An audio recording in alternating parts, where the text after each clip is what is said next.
ازيكم حبايبي؟ عاملين ايه؟ كل سنه وانتم طيبين. النهارده هعمل لكم اكله بقى صيفيه جميله كلنا بنحبها. باميه. انا عملت معاكم قبل كده طاجن الباميه، لكن دي باميه عاديه جدا مطبوخه. وهعمل معاكم البتنجان المخلل الجميل. انا غسلاه ومنشفاه زي ما انتم شايفين كده. هنقليه وهنعمله مع بعضنا. يلا بينا اشوف هنعمل ايه. انا بصلايه صغيره اهي. هبدا انا بصي، انا عايزاها تصفر. انا هقول لكم حاجات تكات هتتعمل، بس خليكم معايا لاخر الفيديو. هيخلي لك طعم الباميه دي تحفه. ه- جميله قوي.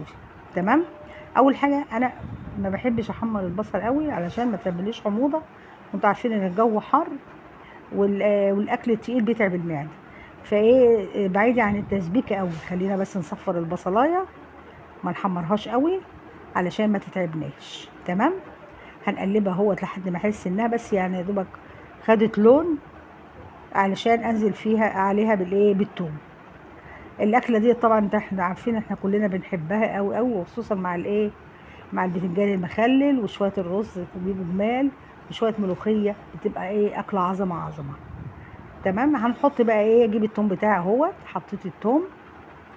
برضو هديها تقلبتين. عايزه بقى تحطي الملح والفلفل دلوقتي عادي، عايزه تحطيه بعد كده مفيش مشكله. هقلب تقلبتين هنا برضو قبل ما انزل بالايه، بالطماطم. بص يا حبايبي بقى، اللحمه انا بسلقها اهي على العين التانية، حاطه لها لورا وحبهان وقرن فلفل احمر والبصل طبعا. بس ما حطيتش لا الفلفل ولا الملح. الفلفل هحطه في الاخر هو والملح، علشان لما بتحط الفلفل الاول في الاول بيسمر لي لون الشوربه. تمام. هتسيبها كده لما تستوي يكون انا سبكت الايه، التسبيكه بتاعتي. الطماطم بتاعتي كمان خدي بالك من النقطه ديت. انا بحب ايه، اضربها في الخلاط واصفيها، لان قشر الطماطم بيمرر شويه في الايه، في التسبيكه. وقرن فلفل احمر جميل كده بيديها شطشطه شويه كده. وهغطيها واسيبها لما تتسبك وتبقى شكلها ايه، حلو قوي كده جميل. وبعدين شوف هنعمل ايه كده حبايبي بقى. السبيكه اهيت خلاص بقت جميله اهيت. بصي انا بطبخ بصنم جمل. على فكره الصنم الجمل جميل قوي قوي قوي في الطبيخ، وخفيف لانه دهن نباتي. ما بيتعبش زي السمنه العاديه اللي هي مهدرجه فبتتعب المعده. فانا بعمل بدهن اللي هو الصنم اللي بيقول عليه صنم الجمل. انا هبقى اعمله معاكم هو ايه، واوريلكم بيتعمل ازاي. انا زودت الشوربه طبعا الصلصه بتاعتي اهيت. على فكره ده ورق لورا عشان ما تقولوش ده ايه. حطيت الشوربه اهيت زي ما قلت لكم. انا هعمل معاكم الصنم وهوريلكم جميل جميل، وهيعجبكم في المحشي وفي الطبيخ وفي الملوخيه وفي كل حاجه. طبعا انا الباميه بتاعتي اهيت انا مقمعاها وغسلاها غسله حلوه ومنشفاها زي ما انتم شايفين، واحطها. من الحاجات اللي انا عايزاكم تاخدوا بالكم منها بقى، انا حطيت الشوربه بتاعتي وحطيت الباميه. لو حسيت ان انا عايزه تاني شرب بعد ما حطيت، لو حسيت ان انا عايزه تاني شوربه ما احطش شوربه، احط ميه، لان لو حطيت شوربه تاني الباميه بتاعتي بتمزلق. دي حاجه خدي بالك منها عن تجربه. تمام. يعني لو انا هزود تاني هزود شويه ميه بس مش اكتر. لكن لو حطيت شوربه الباميه بتحس انها مزلقه كده مع بعضها. لكن كده اخر معلقه هتلاقيها كانها لسه معموله. هنغطيها بقى ونسيبها لما ايه، تستوي، ويكون احنا عملنا لكم البتنجان المخلل او الخلطه بتاعته الجميله. بص يا حبايبي بقى، فصين توم على قرنين، كام قرن فلفل احمر، على شويه كمون، على شويه كزبره، على شويه ملح وشويه خل، وكده بقت خلطه جميله. هنضربها في الكبه او ندقها في الهون زي اللي موجود عندك تعمليه. هنخلي بيهم البتنجان انا قليته وسبته يهدى دلوقتي. ده الخل بقى هحطه اهوت. وانا قليت البتنجان خلاص، وقبل ما بقليه بقطعه كده من الجنب علشان ايه، ما يعني ما اقعدش بقى اقعد اقطع وينهري مني والكلام ده، وزائد ان بيبقى سهل في ايه، في فتحه لما اجي اخليه احدقه كده. هو يا حبايبي بقى انا ايه، ضربت بقى ضربت الخلطه ديت، هضرب الخلطه ديت هي خلاص في الكبه ضربتين حلوين كده اهوت. تمام اهوت. بصي بقى، انا انت ممكن تجيبي نص كيلو فلفل وتعملي الخلطه ديت وتشيليها في برطمان في الفريزر. بتنفعك لو انت بتحداي سمك، بتنفعك لو عايزه تعملي بتنجان ومستعجله يا دوبك تقليه وعلى طول تروحي مخللاه. يعني انا دايما بملى برطمان وبحطه في الفريزر. بس انا حبيت اوريها لكم ايه بتتعمل ازاي.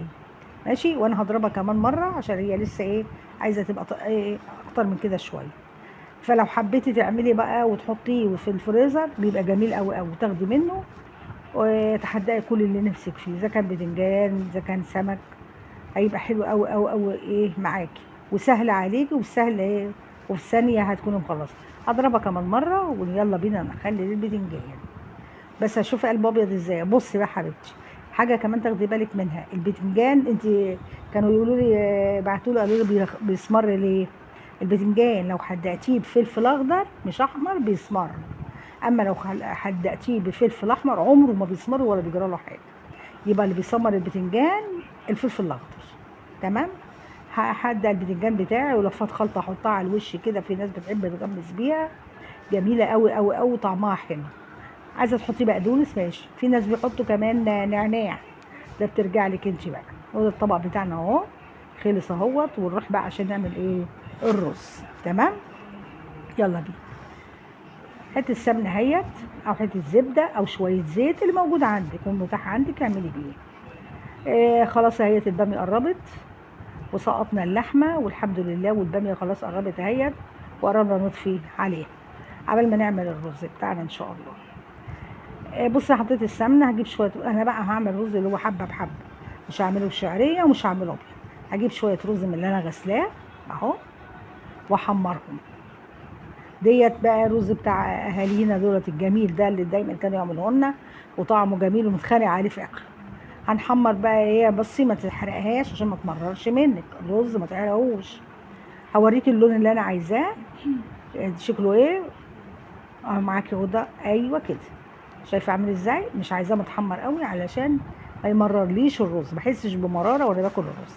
هقلب تقلبتين كده اهوت، وهنزل بباقي الرز اللي عندي انه ايه الكميه بتاعتي. طبعا انا غسلاه ومخليه زي الفل زي ما انتم شايفين.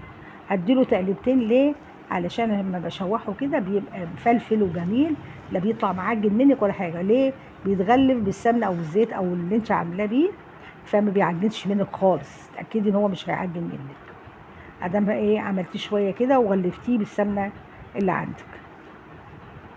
تقلبتين كده بقى، وهنحط بقى الشوربه. عايزه تعملي بشوربه، عايزه تعملي بميه، زي ما انت عايزه. انا بقى عندي شوربه عشان انا سالقه لحمه، فايه هعمله بالشوربه. لو ما عنديش بعمله بشويه ميه مفيش مشكله، وبحط عليها ورقه لورا بتبقى حلوه قوي قوي قوي برده، مش هيقول لا وهيبقى جميل برده.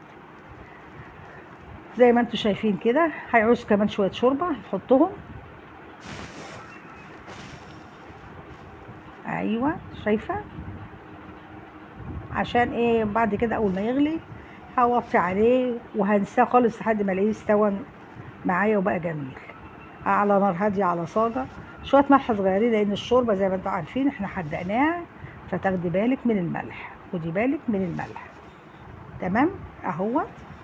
اول بقى ما الرز بتاعي دوت يغلي هغطيه، اول ما يغلي هنقله على عين صغيره واحطه تحت صاجه او اوطي ايه البوتاجاز.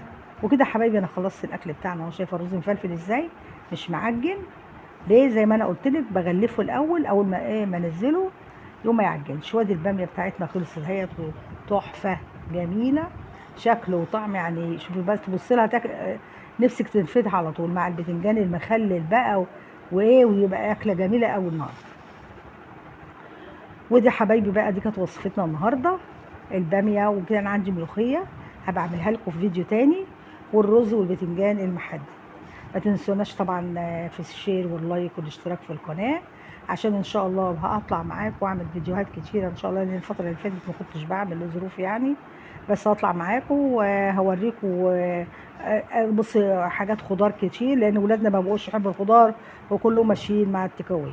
يلا حبيبي مع السلامه، السلام عليكم ورحمه الله.